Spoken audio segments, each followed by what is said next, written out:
呢幾日寒流襲台灣啊，好鬼凍啊，10度樓下，又大風又大霧。今日日有太陽，即刻搶出嚟去食個牛肉麵先，有冇講笑？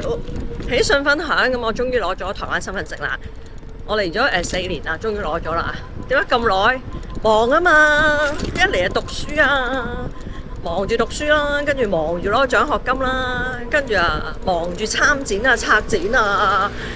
忙住攞獎咁啦，好忙噶，係啊，好啦，串係咪？嚟咗4年，終於攞到，聽落去係咪好似好耐咁？唔係，個問題係我好快嘅，我由入紙啦，跟住保檢啦，跟住家訪啦，咁跟住之後批證咧係2個月嘅啫。咁點解係我嚟咗4年先攞呢？因為我一嚟嘅時候2021呢，我就係讀書嘛，讀個碩士啦，咁就係學生嘅居留證啦。跟住2023就個藝術碩士畢業啦。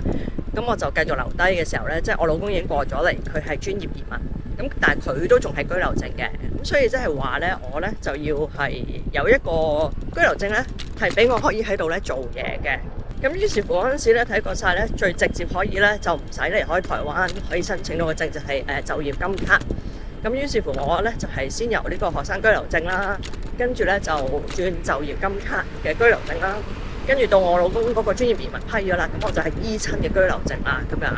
咁依親居留證咧，即係話咧，攞咗居留證之後咧，你直接換得台灣身份證嘅，咁仲要留多1年，咁1年入面又唔可以走多過1個月咁樣啦。咁於是乎咧，我就係舊年嘅11月係啦，啱啱就達到嗰個留低1年，中間就冇走超過1個月，咁入紙申請。咁所以頭先我講咧，其實好快嘅。咁其實我過程咧就係由呢個學生居留證，咁去到就業金卡嘅居留證，跟住依親居留證，跟住台灣身份證。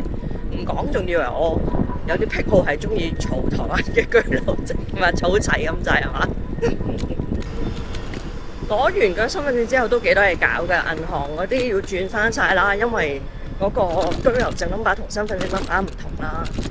因為台灣銀行存款嘅利息咧係要交稅嘅，咁但係扣埋稅咧，其實個利息咧都仲幾多㗎，我覺得仲多過香港咯，好似。